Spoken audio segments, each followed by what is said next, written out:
I remember being on the other side of the glass. You say to myself, my God, I am seeing exactly what it would be like if I were injecting.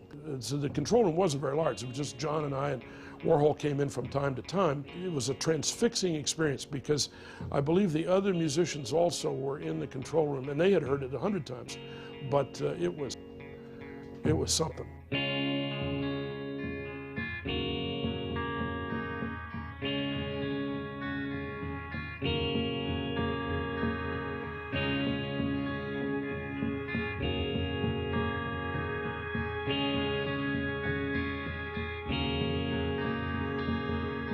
He's attempting to communicate an experience that is almost impossible to communicate to somebody who's never taken heroin, using the power of language. Now, of course, if you can add the power of music on top of that, you really do have something. He puts these two chords together in a way that is deceptively simple, but he said himself that if you listen to the song, which pretty much labeled the Velvets as a drug band right out of the gate, it's not a pro-heroin song by any stretch of the imagination. It's in a sense more about transcendence and surrender.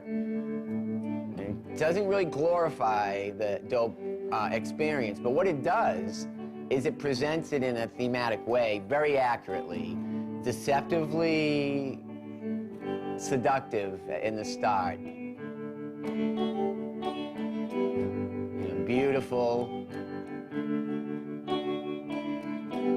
And then the song starts to build in a way. Sterling had said that it's inevitable that as the song builds that you're singing it faster and playing it faster, and it starts this train that you can't get off. And much like the drug experience, by the time you realize you're on it, it's too late to get off. No one maybe ever even notices this, but right in the middle of it, the drums stop. And the reason is because no one ever thinks about the drummer. They're all worried about what's the guitar sound like and stuff, and nobody's thinking about the drummer. Well, as soon as it got loud and fast, I couldn't hear anything. I couldn't hear anybody. So I stopped, assuming, well, they'll stop too, and say, what's the matter, Mo? But nobody stopped. And then, you know, so I came back in, and to this, that just, I loved that song, and I loved playing it, and having that on the record just kills me. The interesting thing about heroin is that it is quite clear when you read the lyrics that it is a poem.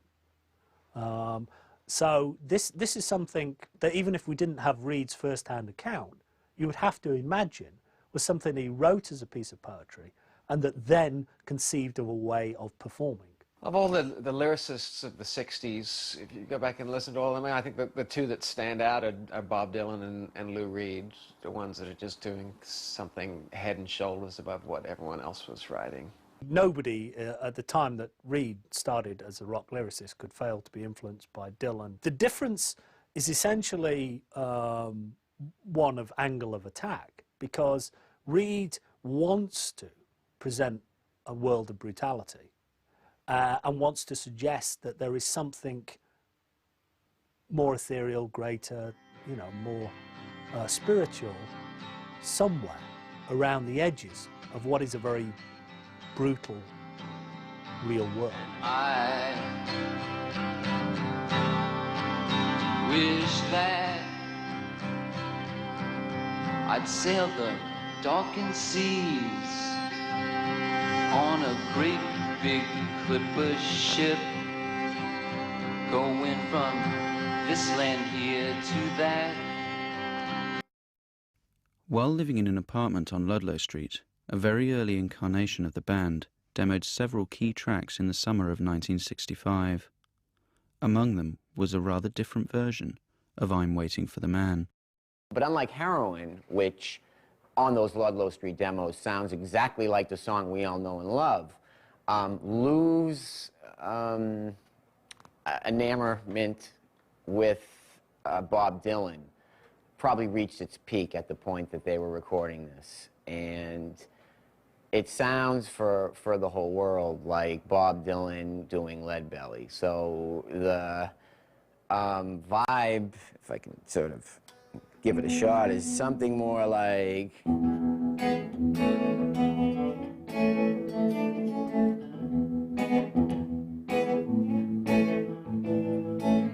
Well, I'm waiting for my man. He actually is doing his most convincing Lou. I'm waiting for my man. It even sounds like Dylan.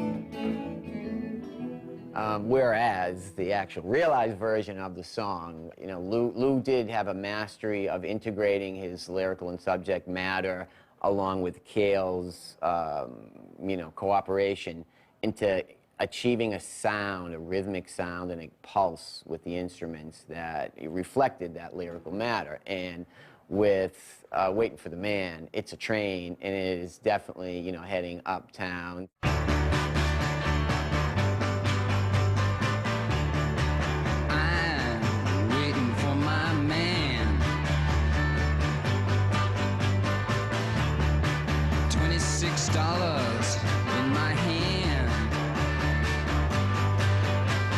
It's a train ride, it's a subway ride, and the song does sound like you're on a subway train. Lou and John used to busk on street corners in Harlem with that song, and you can hear it. You can hear it as just a couple of kids with guitars playing it. So when you hear it on the record as a finished product, it's like, what is this? There's so much energy, there's so much electricity to it. And I think that really has to do with Maureen's drumming, propelling that song. Mo Tucker, like Tommy Erdalia, Tommy Ramone in the Ramones 10 years later, was an essentially untrained drummer. I mean, she wasn't, I mean, I used to think that she had never played at all. That turns out not to be true. But she was not a full-time drummer with a lot of chops. And like Tommy Erdalia, was forced to use her brain to do simple things that were effective. And that was a crucial part of the Velvet Underground groove. I think the whole band adjusted to her notion of what time was. And it made that band sound radically different.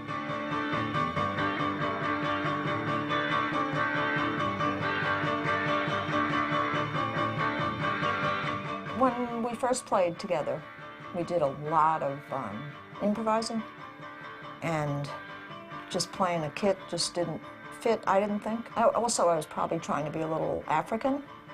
That sound, you know, a deeper sound. I didn't want high-pitched sounds.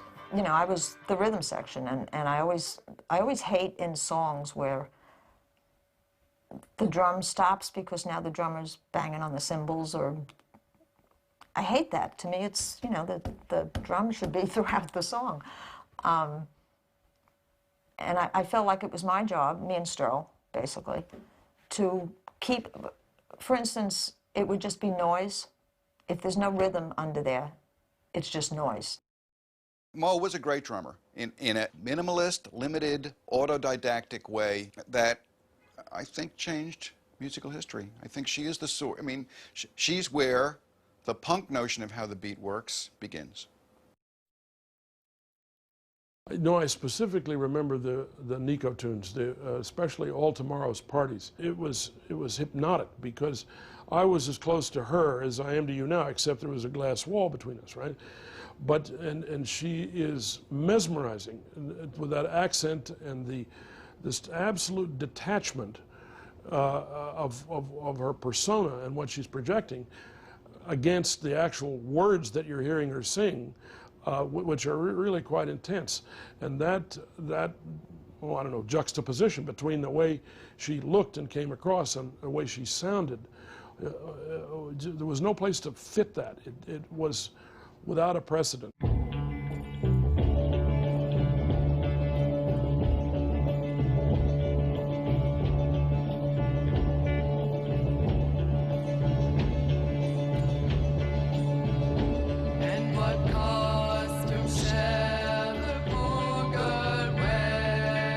To me, it seems to be like the most perfectly crafted of the Velvet Underground songs, because it seems like everyone does what they're supposed to do.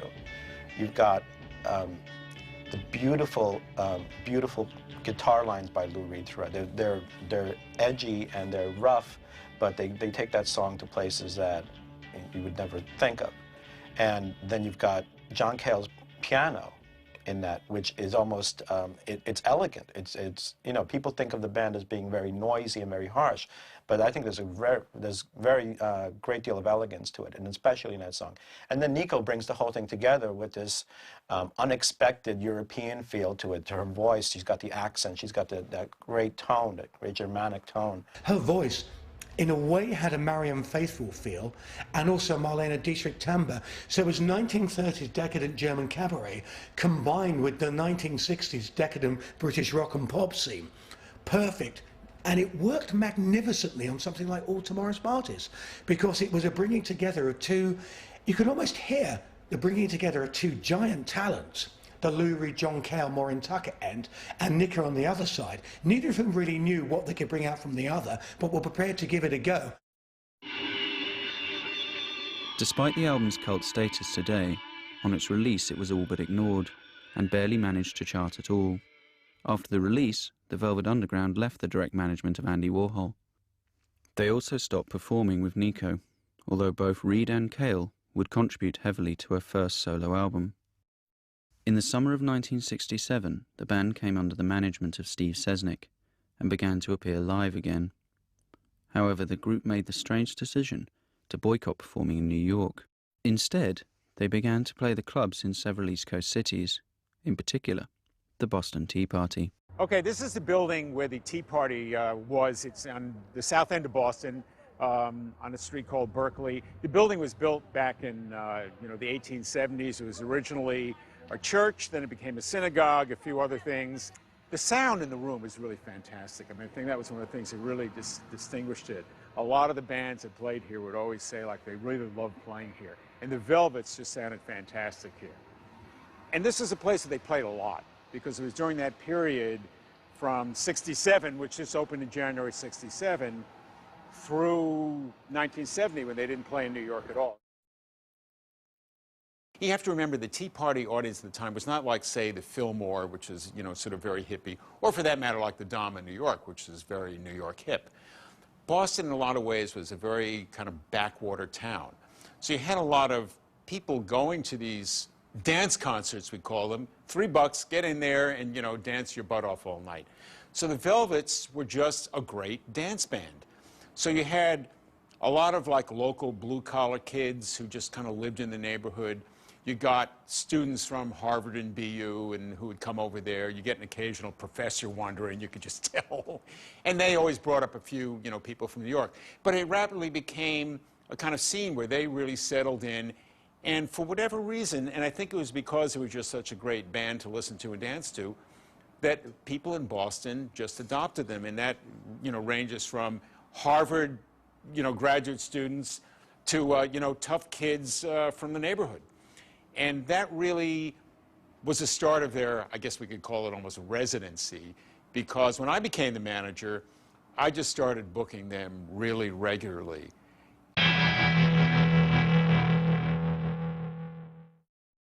At the end of the summer of 1967, the group went back into the studio to record their second album, White Light, White Heat. The record was released in January 1968 and again failed to become a commercial success. On first inspection, the album does not boast such a flamboyant sleeve design as its predecessor. However, the record's cover is, in a more subtle way, equally as innovative. The cover, which is a black on black of a skull and crossbones tattoo. There's black skull and crossbones on a shiny black background. That came about because when they were going to do the second album, Lou came to me and said, "Billy, I want you to do the cover for the second album, for the next album." So I said, "Lou, rather than me trying to come up with a design image, why don't I let you look through all my negative file and you select something, and we'll use that for the cover image." So what he selected was an image from one of Warhol's movies called Bike Boy, where this stud hustler that I don't know if we picked him up in Times Square or where we got him. His name was Joe Spencer. He was a neat guy. But anyway, he had that tattoo on his upper bicep forearm. And Lou spotted it in one of the frames from one of the films, from one of the stills I had made on his arm. He was like standing in a doorway with his co-star, and Lou brought this negative strip to me and he says, "I want that for the album cover." And I said, "You mean this picture?" He said, "No, the tattoo on the guy's arm," which in a 35 millimeter black and white frame is like this teeny little thing, you know? And so I really had to like enlarge it enormously, so it got totally grainy, but it was cool, you know? It was funky looking like that. So we used that, and I said, well, let's do it in black on black, you know? And it became that great famous album cover. Some people consider White Heat to be the band in its purest form. There's no Nico, there's no Andy Warhol, there's no gimmicks. It's a black album cover. There's nothing to peel, nothing to goof around with. And the music on there is very dense. It's what the band wanted to do. It was hard and it was fast. So as far as that record being the essence of the Velvet Underground, I can see that. And I can also see it as being a major, major influence on people who heard it then, who would then influence the people who would become punks. White Light, White Heat is an absolutely great track. It's one of the, I mean, it's a pure rock and roll classic, one of the, and another record that really presages the whole punk upheaval of the middle 70s. White light going this is the prime line. Hell, so no, gonna make me go blind. Oh, white heat, it tickle me down to my toes. Ooh, helpless, why not have it through the nose? White light going this of my dream. When the Velvets are cited as a major punk influence, I really don't think that you can go back to the Velvet Underground and Nico for that. You might be able to for a few tracks, but I think the real punk attitude comes from White Light, White Heat. I think speed was the drug of choice. I seem to remember Sterling telling me a story of the night of the whiteout, or the day of the whiteout. She's been up all night doing speed, and then the sun came up, and there was this blazing snowstorm, and they walked out, and all of a sudden it was just like white everywhere. I remember when they brought the master in. One day, Lou came to the factory, he had the master, so we went over to his loft to listen to it, you know, and he wanted me, what do you think, this part, and listen to this part, you know, and with his sister Ray, was like we were all just flipping out as we heard it, you know, it came over so cool.